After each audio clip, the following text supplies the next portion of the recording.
3, 2, 1, ignition, engine full power, and liftoff of Crew 9. Go SpaceX, go Falcon. Sunita Williams உண்மையிலேயே ஒரு Indian ஆரிஜினா. 8 நாள் பயணம் எப்படி 8 மாச பயணமா மாறுச்சு. குறைஞ்சபட்சம் 150 நாள் ஸ்பேஸ்ல இருந்தாலே ஏகப்பட்ட பிரச்சனைகள் வரும். இவங்க 8 மாத பயணத்துல எந்தெந்த மாதிரியான சிக்கல்களை சந்திச்சிருப்பாங்க, அப்படி இருக்கும்போது எந்த மாதிரியான உணவுகளை இவங்க எடுத்திருப்பாங்க. ஒரு பிரைவேட் கம்பெனி ஸ்பேஸ் கிராஃப்ட் இன்னைக்கு அவங்கள ரெஸ்கியூ பண்ண போயிருக்கு. எப்ப இந்த பூமிக்கு வருவாங்க? ஸோ இவங்களை பற்றின ஃபுல் டீட்டெயில் தான் நம்ம இந்த வீடியோவில் பார்க்க போகிறோம். அது மட்டும் இல்லை, ஸ்பேஸ் எக்ஸ் அனுப்பப்பட்ட அந்த விண்கலம் ரெஸ்கியூ பண்ண போயிருக்கு. ஸோ அதோட ஒரு சில விஷயங்களையும் அதோட டெக்னிக்கல் டீட்டெயில்ஸையும் நம்ம இந்த வீடியோவில் தெரிஞ்சுக்கலாம். Copy 1 Alpha. Those 9 Merlin engines now providing 1.7 million pounds of thrust. Sunita Williams பார்த்தீங்கன்னாக்கா செப்டம்பர் 19, 1965 யூஎஸ்ல இருக்கக்கூடிய யூக்ளிட் அப்படின்ற ஒரு நகரத்துல தான் பிறந்திருக்காங்க. இவங்களோட ஹோம் டவுன் பார்த்தீங்கன்னாக்கா மாசாச்சூசெட்ஸ் அப்படின்னு யூஎஸ்ஏல இருக்கக்கூடிய ஒரு இடம் தான் இவங்களுடைய ஹோம் டவுன். மாசாச்சூசெட்ஸ்ல நீதம் அப்படிங்கிற ஒரு ஊர்ல இருக்கக்கூடிய நீதம் ஹை ஸ்கூல்ல ஸ்கூலிங் முடிச்சிருக்காங்க 1983. அதுக்கப்புறமா bachelor of science in physical science, அது பார்த்தீங்கன்னா யூஎஸ் நேவல் அகாடமியில 1987 முடிச்சிருக்காங்க.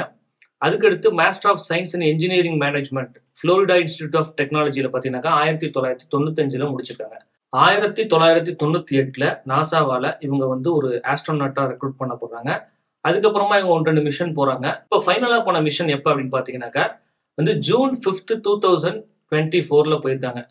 இந்த மிஷன்ல பாத்தீங்கன்னாக்கா சுனிதா வில்லியம்ஸ் மட்டும் போகல, புட்ச் வில்மோர் அப்படின்னு சொல்லிட்டு இன்னொருத்தரும் அவங்க கூட போயிருக்காங்க. இவங்க 2 பேரும் கிட்டத்தட்ட ஒரு 8 நாள் பயணமா தான் இவங்க ஸ்பேஸ்க்கு போனது. ஆனா கிட்டத்தட்ட இப்ப பாத்தீங்கன்னாக்கா ஒரு 8 மாத பயணத்துக்கு மேலேயே ஆகுது அப்படின்னு சொல்லலாம். ஸோ ஒரு 150 நாள் நீங்க ஸ்பேஸ்ல இருந்தாலே உங்களுடைய உடல்ல பாத்தீங்கன்னாக்கா ஒரு சில பிரச்சனைகள் வர ஆரம்பிக்கும். ஆனா இப்ப பாத்தீங்கன்னா கிட்டத்தட்ட 8 மாத காலத்துக்கு மேல ஆகும் உங்க ரிட்டர்ன் வர்றதுக்கு அப்படின்னு சொல்லியிருக்காங்க. அதாவது கிட்டத்தட்ட 2025 பிப்ரவரி தான் இவங்க திரும்ப பூமிக்கு வருவாங்க அப்படின்னு ஒரு இன்ஃபர்மேஷன் கொடுத்துருக்காங்க. ஜூன் 5, 2024 போனவங்க கிட்டத்தட்ட 2025 பிப்ரவரியில தான் வருவாங்கன்னு சொல்லியிருக்காங்க. அப்ப எத்தனை நாள் கணக்கு வரும்னு பாத்தீங்கன்னா கிட்டத்தட்ட 268 நாள் ஓவராலா கணக்கு வருது. அதுக்கப்புறம் பாத்தீங்கன்னாக்கா 8 மாதம் 23 நாட்கள் அப்படின்னு சொல்லலாம். நம்ம 6432 மணி நேரம் அங்க இருக்க வேண்டிய சூழல் வரும். 38 வாரம் 2 நாட்கள் அப்படின்ற ஒரு கணக்கம் இருக்கு. ஸோ இது மாதிரி வேற வேற கணக்குல சொன்னாலும் கிட்டத்தட்ட இது ஒரு ரொம்ப அதிகப்படியான ஒரு நாட்கள், அதுவும் ஸ்பேஸ்ல இருக்கிறது. ஸோ இவங்க உணவுக்கு ஏற்கனவே பற்றாக்குறையா இருக்கிறதுனால கிட்டத்தட்ட அவங்களோட யூரினை அவங்க பியூரிஃபை பண்ணி அதை உணவு சமைக்க பயன்படுத்துறாங்க அப்படின்ற முதற்கொண்டு நமக்கு நியூஸ் வந்திருக்கு. ஸோ இவங்களை ரெஸ்கியூ பண்ண யாரு போனது அப்படின்னு பாத்தீங்கன்னா ஸ்பேஸ் எக்ஸ், எலான் மஸ்க் அப்படிங்கிற ஒருத்தர் நடத்தக்கூடிய ஸ்பேஸ் எக்ஸ் நிறுவனம். அது ஒரு பிரைவேட் கம்பெனி, இது ஒரு தனியார் நிறுவனம். நாசாவோட ஒரு கூட்டணி வச்சிருக்கு. யூஎஸ்ல இருந்து நிறைய ஃபண்டும் இந்த ஸ்பேஸ் எக்ஸ் கம்பெனிக்கு போயிருக்கு. ஸோ இந்த நிறுவனம் பார்த்தீங்கன்னாக்கா அவங்க இண்டிவிஜுவலா ஒரு ஸ்பேஸ் கிராஃப்ட் ரெடி பண்றாங்க. அந்த ஸ்பேஸ் கிராஃப்ட்ல இருக்கக்கூடிய டெக்னிக்கல் டீட்டெயில் என்ன அப்படின்னு பாத்தீங்கன்னாக்கா அது லான்ச் பண்ணி உங்களுக்கு அந்த கேப்சூலை கொண்டு போய் உங்களுக்கு ஸ்பேஸ்ல நிப்பாட்டிட்டு திரும்பவும் அந்த பூஸ்டர், இக்னிஷன் பூஸ்டர் ரிட்டர்ன் பூமிக்கே வந்துடும். அதை ரீயூஸ் பண்ணலாம். ஸோ ஒவ்வொரு தடவையும் வேற வேற புதுசா ஒன்று செய்யாம ஒரே விஷயத்த நம்ம ரீயூஸ் பண்ற மாதிரி ஒரு டெக்னாலஜி அவங்க அறிமுகப்படுத்திருக்காங்க. இது உலக அளவுல அனைவரையும் அவங்களுடைய கவனத்தை ஈர்க்க வச்ச ஒரு முக்கியமான விஷயம்.